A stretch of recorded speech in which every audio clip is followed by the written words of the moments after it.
ક્યારેય એવું વિચાર્યું છે કે ખેતીનો ખર્ચ ઓછો થાય અને ઉપજ વધી જાય? આજે આપણે એક એવી જબરદસ્ત શોધ વિશે વાત કરવાના છીએ જે ખેડૂતોની જિંદગી બદલી શકે છે. તો ચાલો જોઈએ કે આખી વાત છે શું. જુઓ, આપણા દેશનો ખેડૂત રોજ એક લડાઈ લડે છે, ક્યારેક કુદરત સામે તો ક્યારેક બજારના ભાવ સામે, અને સૌથી મોટી લડાઈ છે વધતા ખર્ચાઓ સામે. ચાલો આ સંઘર્ષને થોડો નજીકથી સમજીએ. આ ખાલી એક સવાલ નથી, પણ દરેક ખેડૂતના મનની વાત છે કે ભાઈ પરિવારનું ગુજરાન કેવી રીતે ચલાવવું, અને એ પણ આપણી ધરતી માતાને નુકસાન પહોંચાડ્યા વગર. આ એક એવો મોટો પડકાર છે જેનો જવાબ મળવો જ જોઈએ. જરા આ આંકડા પર ધ્યાન આપો. 25થી 30%. આ કોઈ નાની રકમ નથી. આટલી બચત થાય તો એક ખેડૂત પરિવારના કેટલાય સપના પૂરા થઈ શકે છે. પણ સવાલ એ છે કે આટલી બધી બચત શક્ય કેવી રીતે બને? જવાબ જાણીને કદાચ આશ્ચર્ય થશે. પરિસ્થિતિ એવી છે ને કે ખેડૂત એક બેધારી તલવાર પર ચાલી રહ્યો છે. એક બાજુ પાક વધુ ઉગાડવાનું દબાણ છે, તો બીજી બાજુ ખાતર અને દવાઓનો ખર્ચ ઘટાડવાની મજબૂરી. અહીંયા એક નાની અમથી ભૂલ પણ આખા વર્ષની મહેનત પર પાણી ફેરવી શકે છે. પણ કહેવાય છે ને કે જ્યાં સમસ્યા હોય ત્યાં સમાધાન પણ હોય જ છે. તો બસ આ જ સમસ્યાનો ઉકેલ શોધવા માટે એક કંપની આગળ આવી, એક એવા મિશન સાથે જેણે બધું બદલી નાખ્યું. અને આ છે એક કંપની, દૃષ્ટિ બાયોટેક. 2008માં અમદાવાદમાં શરૂ થયેલી આ નાની એવી પહેલ આજે લાખો ખેડૂતો માટે એક આશા બની ગઈ છે. એમનું લક્ષ્ય ખાલી પ્રોડક્ટ વેચવાનું નથી. એમનું મિશન છે આપણા અન્નદાતાને મજબૂત બનાવવાનું. કેમ કે તેઓ માને છે કે જો ખેડૂત ખુશહાલ થશે તો જ દેશ આગળ વધશે. એમની સફળતા આ 4 મુખ્ય પાયા પર ટકેલી છે. એક તો નવીનતા, બીજું છે પર્યાવરણનું ધ્યાન, ત્રીજું છે ખેડૂતોને શિક્ષિત કરવા, અને ચોથું બધા સાથે મળીને કામ કરવું. આ 4 મંત્રોથી જ તેઓ ખેતીને એક નવી દિશા આપી રહ્યા છે. તો આટલી મોટી મોટી વાતો અને મજબૂત વિચારો, પણ આ બધાનું પરિણામ શું આવ્યું? શું તેઓ ખરેખર કોઈ એવું સમાધાન લાવી શક્યા?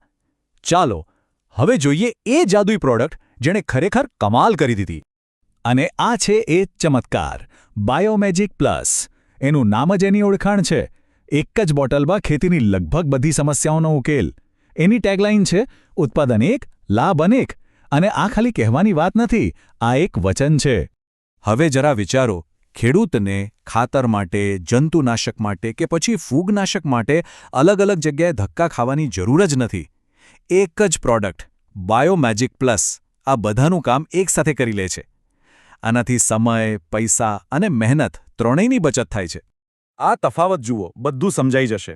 એક બાજુ 100% કુદરતી પ્રોડક્ટ છે જે લાંબા ગાળાનો ફાયદો આપે છે, અને બીજી બાજુ, એ તો આપણને ખબર જ છે. પણ સૌથી મહત્વની વાત એ છે કે બાયોમેજિક ખાલી પાકને જ નહીં, આપણી જમીનને પણ જીવતી કરે છે, આવનારી પેઢીઓ માટે એક સારું ભવિષ્ય બનાવે છે. હવે વાતો તો કોઈ પણ કરી શકે, સાચી વાત તો, પણ અસલી પરીક્ષા તો ખેતરમાં જ થાય. તો ચાલો હવે સીધા એ ખેડૂતોને જ સાંભળીએ જેમણે આ પ્રોડક્ટનો ઉપયોગ કર્યો છે, અને જોઈએ કે એમનો અનુભવ કેવો રહ્યો. આ શબ્દો છે અમરેલીના એક પ્રગતિશીલ ખેડૂત શ્રી પ્રવીણભાઈ પટેલના. એમની વાતમાં એકદમ સાફ અનુભવ દેખાય છે. ખર્ચ પણ ઘટ્યો અને જમીન પણ સુધરી. આનાથી વધુ સારું પરિણામ બીજું શું હોઈ શકે? 35% ખર્ચમાં ઘટાડો. આ કોઈ નાનો આંકડો નથી. એનો સીધો મતલબ એ છે કે પ્રવીણભાઈ હવે એ પૈસા બાળકોના ભણતર પાછળ કે પરિવારની બીજી જરૂરિયાતો માટે વાપરી શકે છે. આ ખાલી ખેતીનો સુધારો નથી, આ તો જીવનમાં આવેલો સુધારો છે. ચાલો હવે મળીએ બનાસકાંઠાના હરીશભાઈ ચૌધરીને, જે બટાકાની ખેતી કરે છે. એમના કહેવા મુજબ બટાકા જેવા નાજુક પાકમાં પણ બાયોમેજિકે જબરદસ્ત કામ કર્યું. ખર્ચ, મજૂરી અને સમય ત્રણેય બચાવ્યા. હરીશભાઈની વાત પરથી એવું લાગે છે કે બાયોમેજિક એક સૈનિકની જેમ કામ કરે છે. એ પાકને પોષણ પણ આપે છે અને સાથે સાથે જીવાત અને રોગો જેવા દુશ્મનોથી બચાવે પણ છે. એટલે ખેડૂત એકદમ ચિંતામુક્ત રહી શકે. પણ દૃષ્ટિ બાયોટેકની સફર અહીંયા પૂરી નથી થતી. હકીકતમાં આ તો ખાલી એક શરૂઆત છે. તેઓ ખાલી એક પ્રોડક્ટ વેચીને બેસી રહેવા નથી માંગતા. એમનો ધ્યેય આખા કૃષિ ક્ષેત્રને બદલવાનો છે.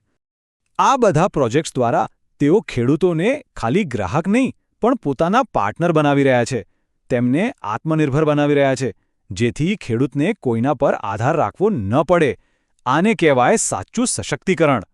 તો અંતે આ એક ખુલ્લું આમંત્રણ છે, એક એવી સફરમાં જોડાવા માટે જ્યાં ખેડૂત, પર્યાવરણ અને આપણે સૌ બધાની જીત પાક્કી છે.